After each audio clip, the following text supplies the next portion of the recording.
5 years ago, I watched a YouTube video that changed everything. The Georgia Traverse, a winding off-grid route stretching across the mountains of North Georgia.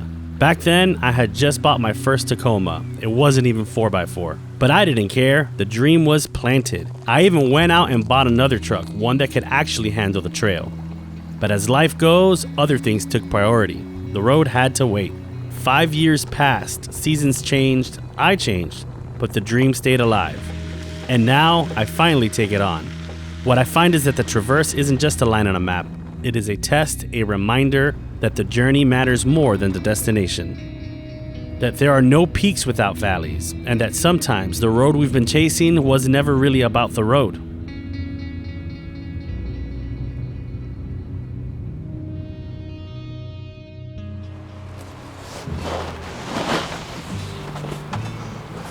Well, here's the plan. The crew got a head start and they're already setting up camp. Meanwhile, I am driving through what feels like a hurricane trying to catch up. But they never did send me their location. And then I understood why. Once I made it into the mountains, my GPS completely quit on me. No signal, no service, no idea where I was going. Then it hit me. 2 years ago, I had saved this entire trail system using Trout Route's offline maps. Trout Routes didn't just show me where the trail was, it showed me exactly how to get to it, even without cell signal.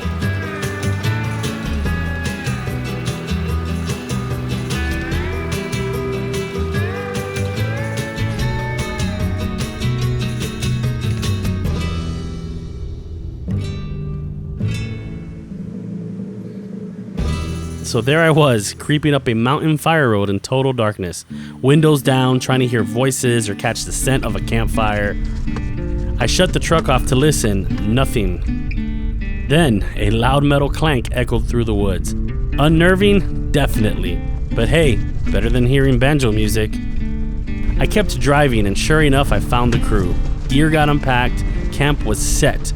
And thanks to Trout Routes, the real adventure could finally begin.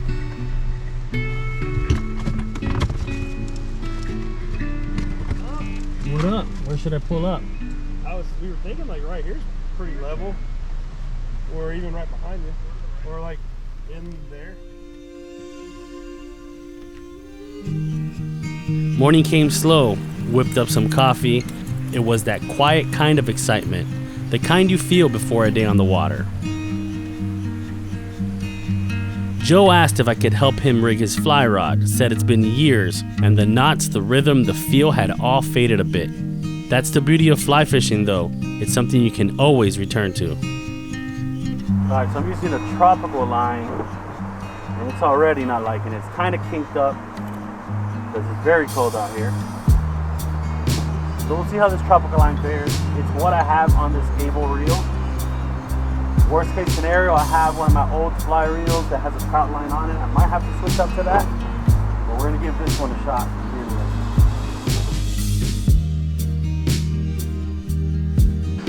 These are my intentions. Nothing but woolly buggers. Walmart, store-bought, Cortland, Fairplay, woolly buggers.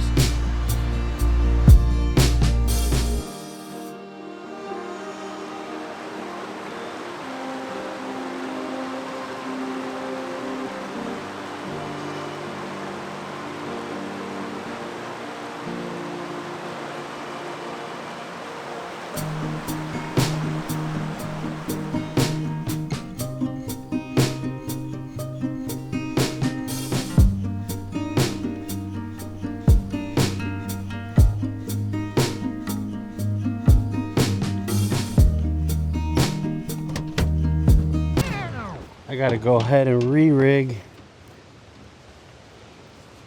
Not too thrilled that I lost my woolly bugger, but we're gonna give this a go. I'm not seeing much out here.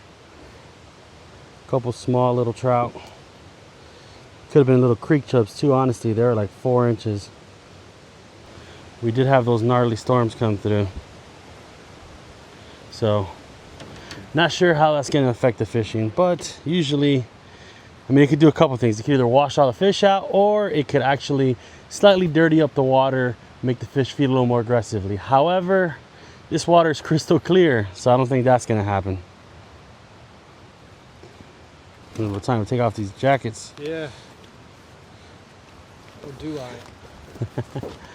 I'm at least downscale. Maybe to a flannel or something. Yeah.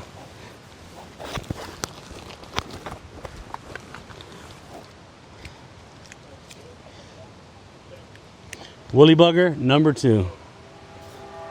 We hung around camp for a while, waiting on Travis, who, in true fashion, was running on mountain time.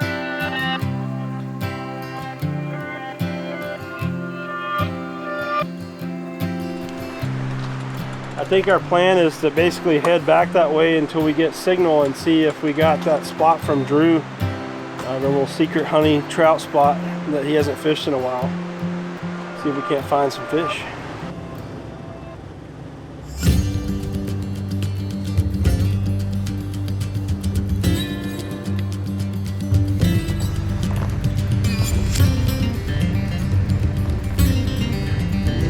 We finally decided to head into town and try to get signal.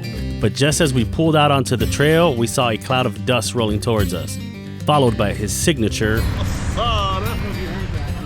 Travis, perfect timing. Just a couple hours late. We made it into town, regrouped, and it was time to make a move.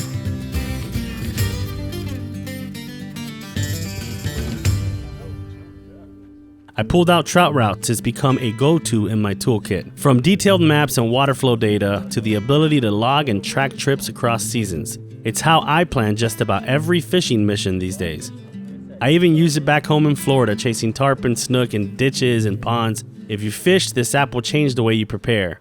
Trust me, once you use it, you'll realize it is a cheat code to unlock success.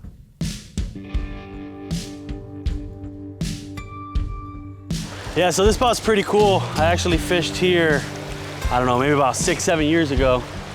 We caught 2 fish immediately, and that was pretty much it. Let's see how it goes.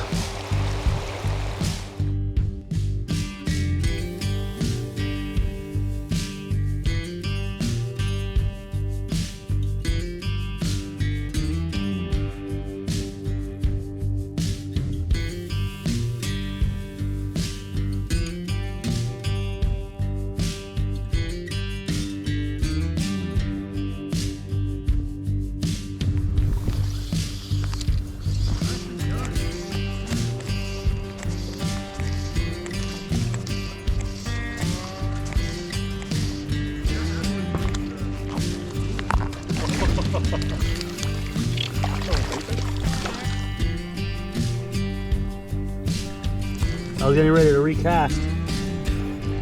That's how I set the hook. Bye-bye. We rolled up here now. We caught 2 fish pretty quickly, and that's been it. So, but it's pretty cool. I'm pumped. We're gonna get on the road again, maybe stop, get some groceries, and make it to the next spot, because Travis keeps talking up this creek we're going to next. So let's see how it goes. That's me.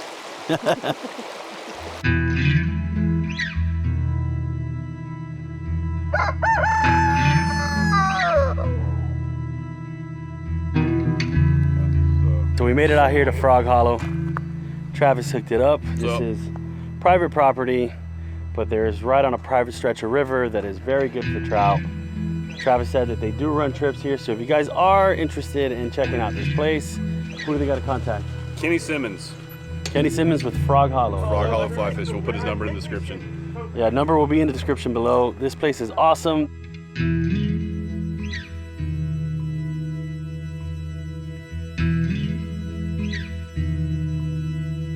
I'd like to thank the folks over at Frog Hollow for their hospitality. Not only did they let us fish, they also let us camp on site. It was an amazing experience.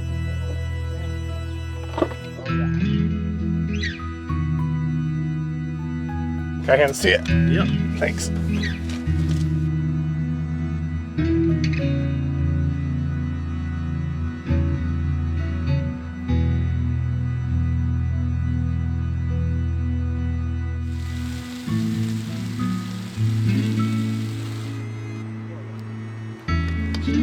Right after setting up camp, Travis and I hit the creek for a few minutes to test the waters. To get into that rip, huh? I got it in.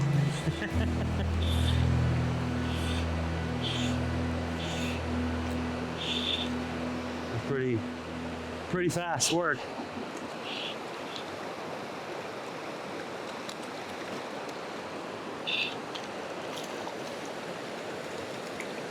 Stonefly, baby.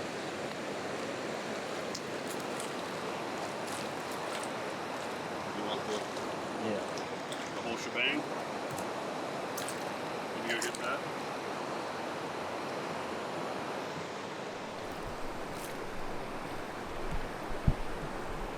Nice little troops. Yeah. Yep.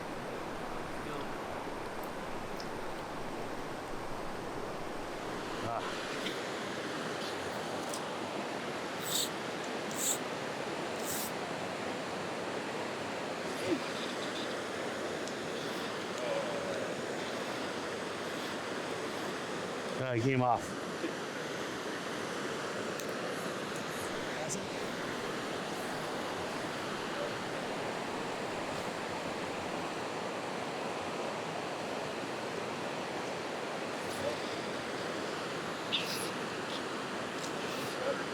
Yeah. He's swimming right at me now.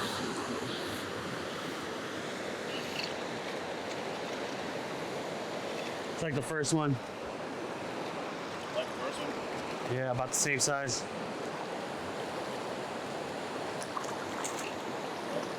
That's 2 in 5 minutes.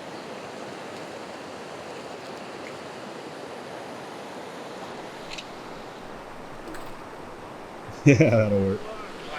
So much line.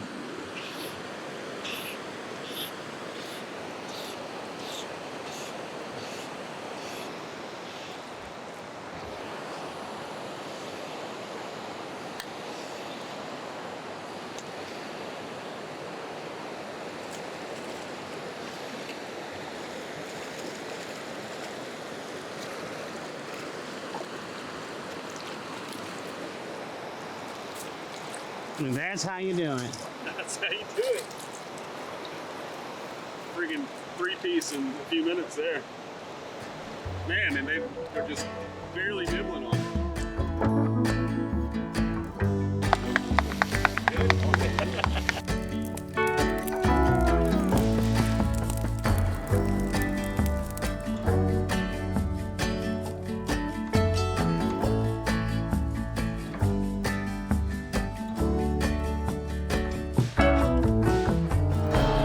Great food, great company, and great tunes. Now, it's time for bed.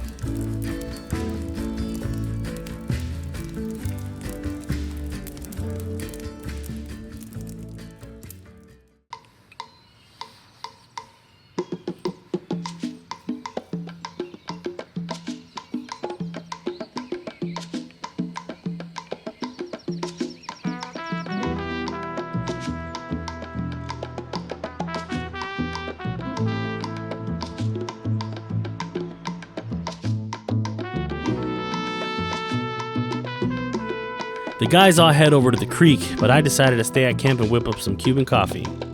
I'll meet them at the creek shortly. See, Jose Sanchez does it this way. He's like, it's the best way to do it. It's the best way to do it. Oh, it worked. Oh, There you go. never seen that. Yeah, normally I pack it in, Yeah. with a little packer thing, but he's like, this is the best way to do it. Because it's really hard to do it with a spoon.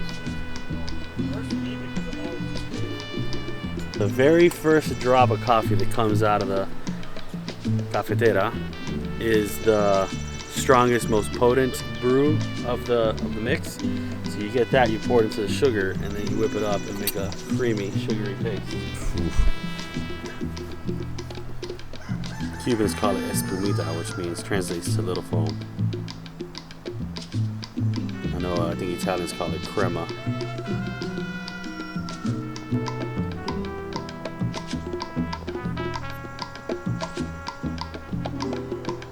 You know what makes it better? Is there ain't nobody else here but me, so I get to drink the whole pot. I mean, Travis is here, but he don't drink coffee anymore.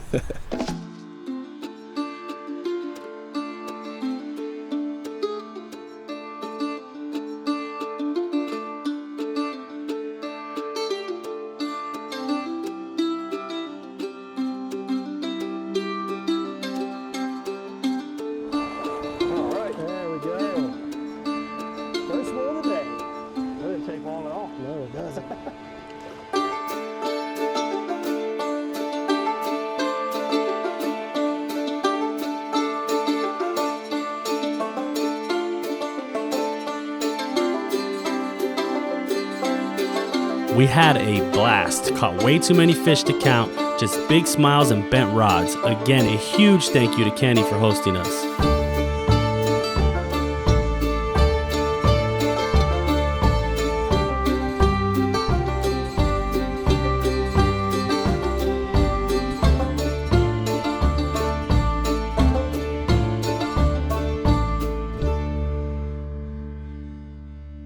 So we're gonna basically just beeline it to the closest intersection with the Georgia Traverse, and that way we can start working our way east back on the Georgia Traverse.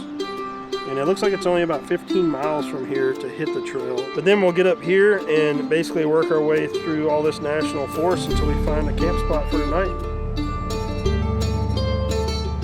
So we're out here on the trail, climbing up this mountain, and we just ran into some crazy fog. This is actually a little bit thinner than it was back there, but Eric was like down on the 20 feet in front of us. We could barely see his truck.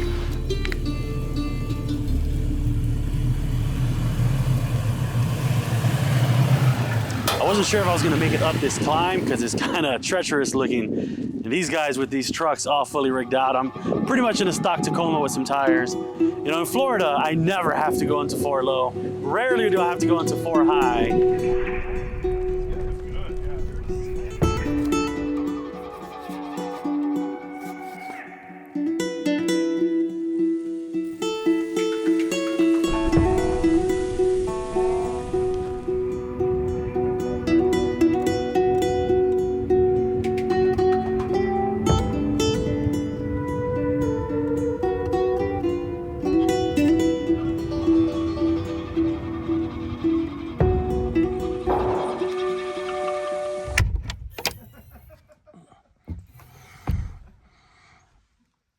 It's so loud. Ear holes.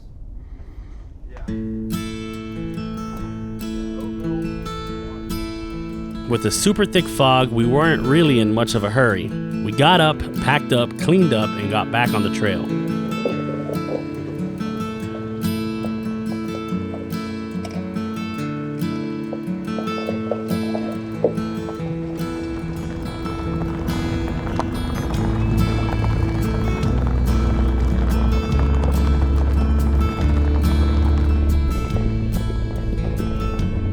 Apple I had yesterday was way better than this apple.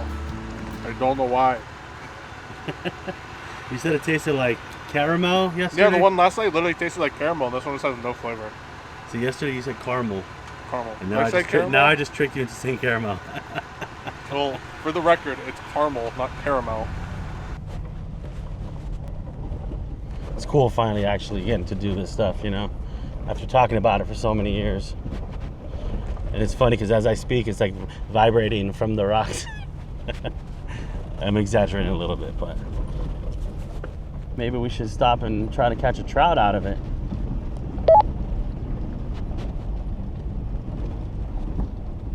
I wonder if it's got trout in it. Probably. Oh, it's definitely got trout in it. Now, the chances of us finding them pretty quickly, I don't know how that'll be, but it's definitely going to have trout in there, for sure. I just want to watch you guys get down that bank.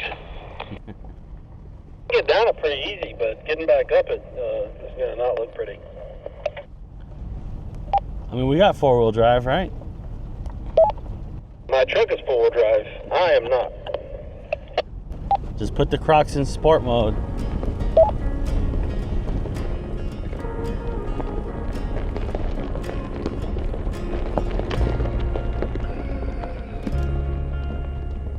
I don't know where I left my fly box and all that, but I think it might be in my wader still from yesterday.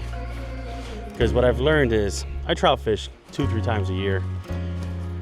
It's much easier for me to just leave it all stuffed in the waders. Once I grab my waders, everything's there with me, ready to go. Just gonna rip a little woolly bugger through there. See if anyone's home.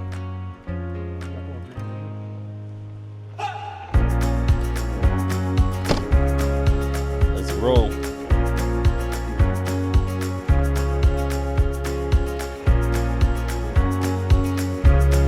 I came here chasing a road I found on YouTube 5 years ago.